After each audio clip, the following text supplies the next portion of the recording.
자, 첫 번째로 성년후견의 대상입니다. 자, 대상자는 누구일까요? 질병, 장애, 노령, 고령이죠.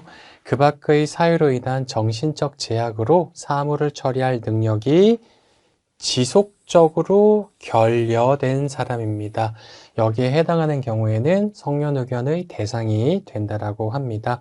성년후견이 개시되기 위해서는 대상자에게 정신적 제약이 있을 것과 이로 인해서 사무를 처리할 능력이 지속적으로 결여될 것, 이 두 가지를 요건으로 한다라고 할 수 있어요.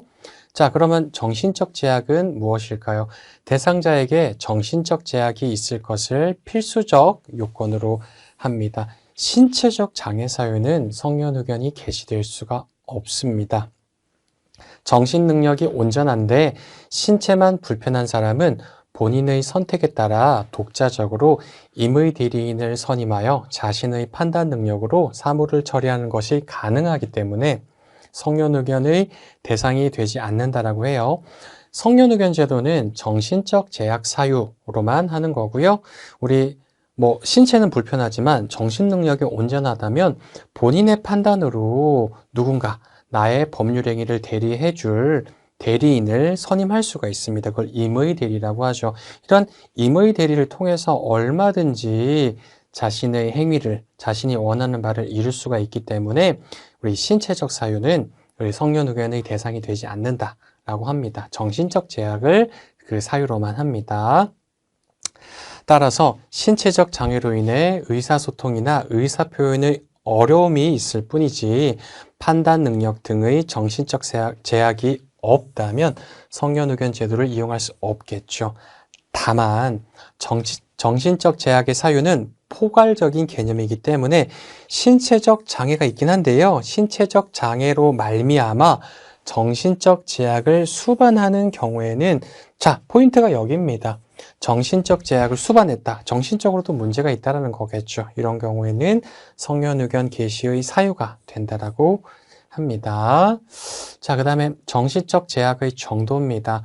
정신적 제약은 이로 인하여 사무를 처리할 능력이 지속적, 연속적, 똑같은 말이죠.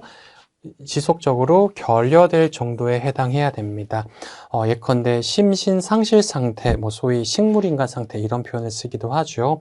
자, 그다음에 가족의 이름이나 주소, 거소는 머무르는 장소를 의미하고요.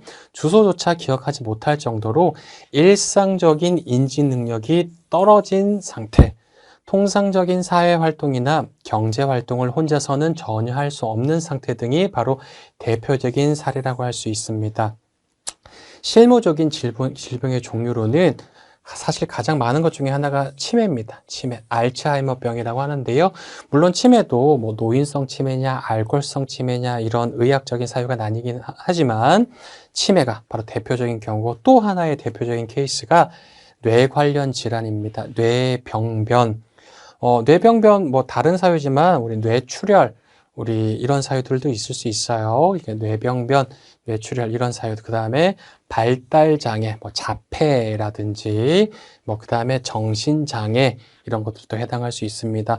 여기 열거된 거 이외에도 우리 정신적인 우리 흠결이 있다면 우리 성년후견의 대상이 될 수 있다. 정신적 제약에 포함된다라고 하는 것들이에요. 실무상 가장 많은 것들이 이런 대표적인 예시겠지만 더 많습니다. 조현병, 정신분열증이라든지 얼마든지 다 해당이 될 수 있어요. 자, 피한정후견인, 피특정후견인, 그 다음에 미성년자 이런 사람들한테도 성년후견 개시가 될 수 있겠느냐 이 문제입니다. 피한정후견인, 한정후견 개시 심판을 받은 당사자입니다. 그 다음에 피특정후견인, 특정 후견 심판을 받은 당사자입니다. 이런 사람에 대하여도 정신적 상태가 악화되어 성년후견의 대상이 되는 경우, 즉 정신적 제약으로 의사능력이, 사무처리 능력이 지속적으로 결여되는 정도죠. 악화됐다는 거죠. 이런 경우에는 당연히 성년후견 개시가 가능합니다. 다만 미성년자한테도 성년후견이 개시될 수 있겠느냐? 이 미성년자에 대해서는 학설상 대립이 있긴 한데요. 미성년자 본인이 정신적 제약으로 사무를 처리할 능력이 지속적으로 결여된 경우에는 성년 의견의 대상이 될 수 있다는 것이 다수의 견해이긴 합니다만은 실무에서는 우리 이렇게 아래의 경우에 좀 주의를 하셔가지고 포커스를 맞춰보시면 돼요. 다만 친권, 미성년 의견 제도와 권한의 중복 등 복잡한 법률 관계가 발생할 우려가 있기 때문에 미성년자를 성년 후견의 대상으로 삼는 것은 신중을 기해야 한답니다. 미성년자에게 성년 후견 개시 심판을 내린다? 이거 좀 신중해야 될 문제예요. 그래서 실무에서는 중요한 게 또 실무죠. 실무에서는 보호의 공백을 막기 위해서 미성년자에 대하여 성년의 이를 무렵, 즉 만 19세가 되기 직전인 거예요. 성년의 이를 무렵인 만 19세가 되기 직전에 미리 성년 의견 개시 청구를 한 경우 미성년자가 성년이 된 이후에 성년 의견 개시의 심판을 하고 있다고 합니다. 자, 우리 만 19세가 되면 성년자가 됐다라고 얘기를 하죠. 자, 미성년자 시절에는 미성년 후견이 존재했는데, 자, 이 미성년 후견이 지속되고 있는데 이 미성년자한테 우리 성년 의견 개시 사유가 있었다고 칩시다.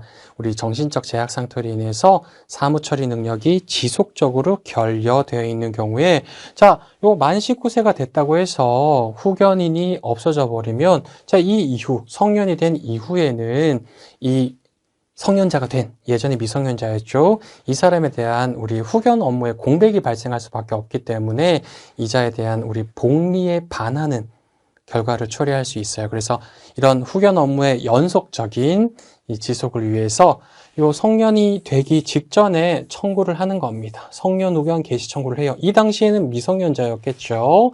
자, 이렇게 된다면 성년이 되고 요 직후에 우리 성년 의견 개시 심판을 해버리면 크게 공백 상태가 없이 미성년자가 성년에 도래했음에도 불구하고 계속 그 사람을 보호해 줄 수 있는 후견이 지속될 수 있다고 하는 겁니다. 그래서 실무에서는 이런 케이스에만 좀 청구를 하고 있다라는 걸 유의를 해보시면 될 것 같아요.